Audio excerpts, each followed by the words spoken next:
Hi everyone, Helen Blunden here, or at Activate Learn on Twitter if you want to follow me there. Thank you so much for coming back and seeing what I've got to say for this next book review.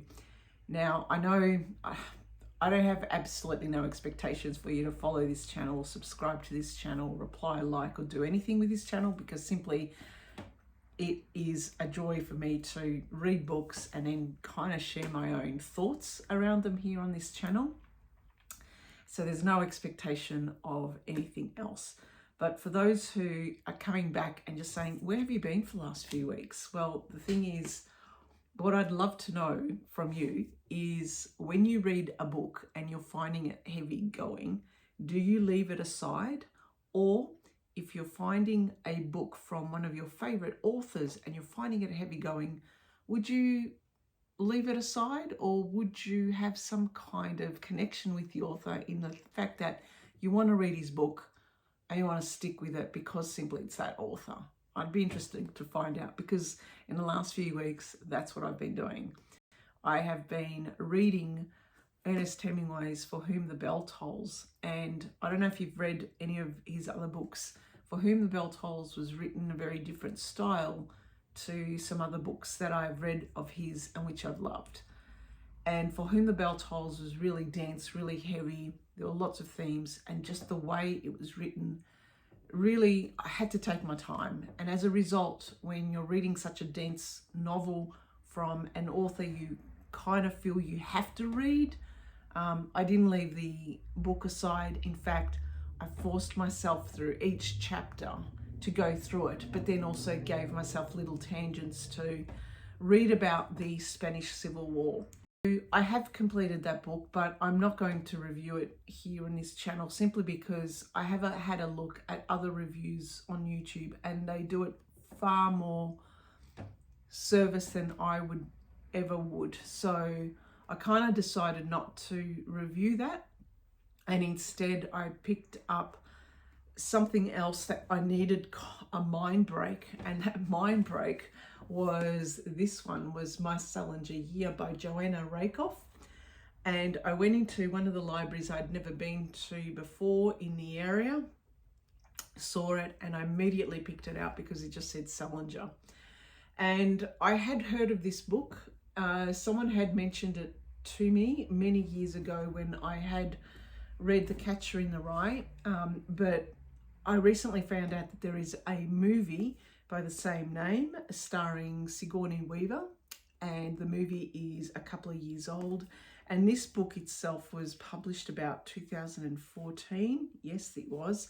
Now, what it's about, it is kind of like, as I was reading this, I thought, this actually seems like Devil Wears Prada. You know, that kind of feeling where a young girl goes into New York, gets this fantastic job, her first job, even though she's not paid really well, and she's working for a tyrant of a female boss.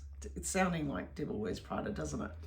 And she doesn't realize, little does she realize, that she's working for the agency that is looking after J.D. Salinger. Hello.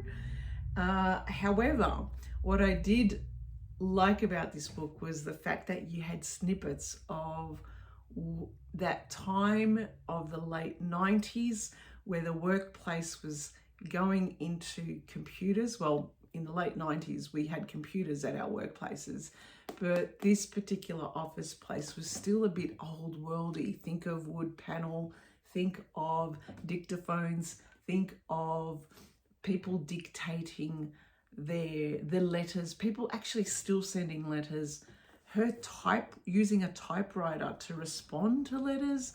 I mean, I wasn't doing that in the late 90s at work, but this just gave us a glimpse of that workplace. And I am someone who wants to still hold onto those images of that place between the old world and coming into a new world. And so when I was reading about the introduction of the first computer, where they tried to get the first computer to come into that office, and how people rallied around it and tried and saw it as the new thing and the new future, was really interesting. It was also interesting the fact that the author here, she was quite young. It was her first job, and it was her first stint being and working in a city.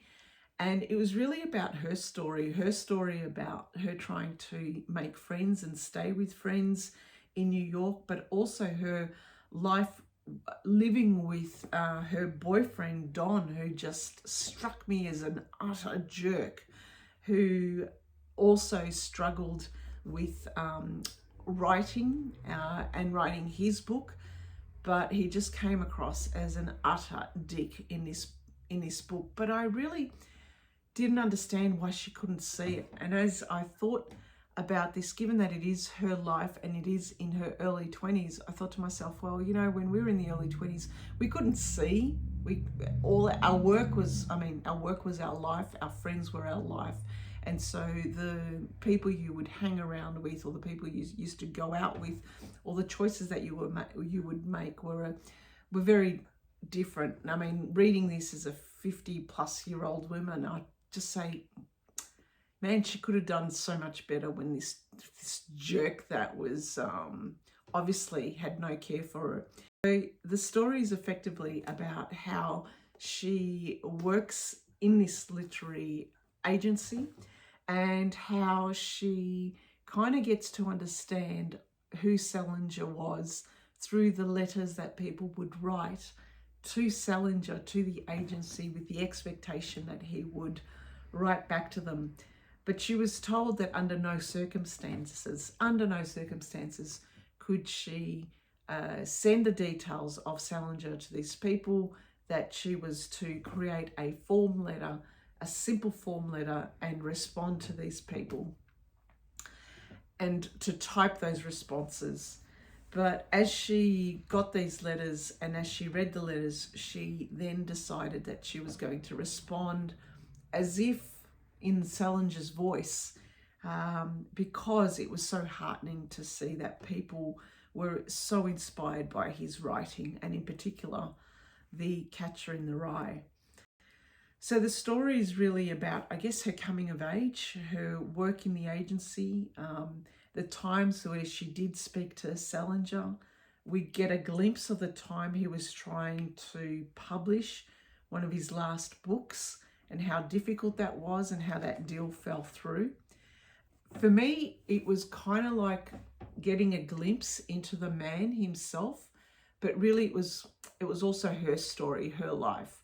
But we got a glimpse of Salinger. And the reason I liked it is because a lot of people read The Catcher in the Rye. It was a school book, and it is a book that you either like it or you hate it. For me, I never read any of his books, but I picked up The Catcher in the Rye a few years ago. It was 2018, and this book was transformative for my life. And I don't know why. I mean, I was close to 50 years old, well, 49. I picked this up and I could not stop reading it. I was obsessed. I'd never read a book like this before in my life. I felt so close to the Holden character. In fact, I was the Holden Caulfield, and I became obsessed with this book. So much so that when I finished the book, I was so sad. I was crying. And I just started rereading it again. I read it for the second time consecutively because I did not want these characters. I mean, I'm even getting emotional right now just talking about it. I did not want this book to end. I somehow felt connected to the character. It felt unfair.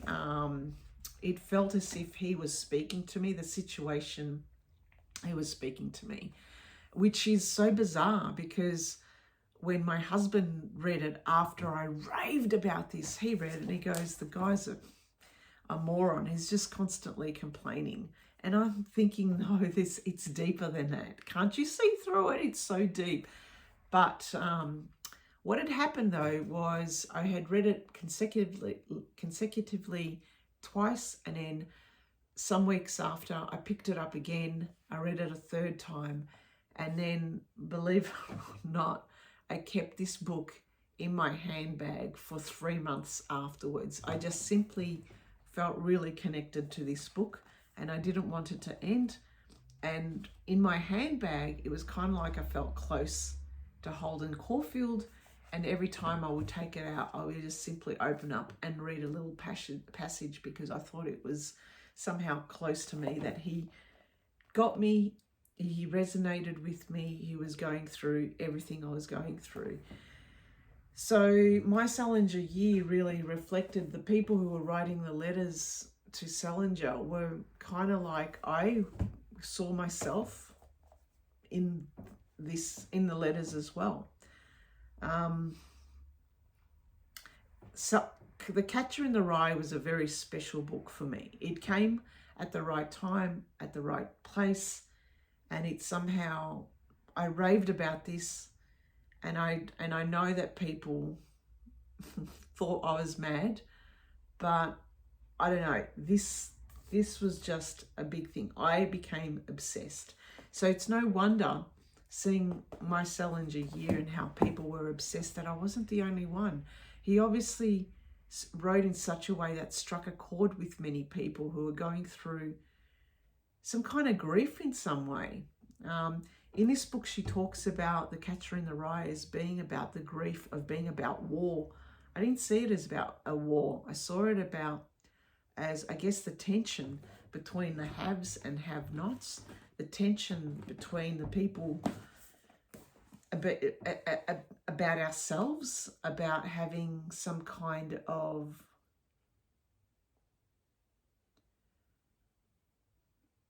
tension between those who promote, show,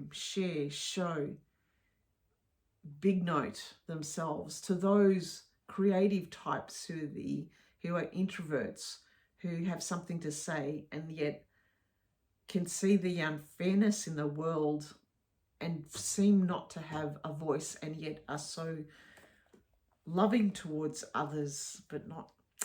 It's a very hard way to try and explain it. Anyway, I'm going to leave the review because I've prattled on enough. But I thought my Salinger year, look, it's a delightful read. If you want to find out more about Salinger and at last deal with his book and a little bit about him, but not too much.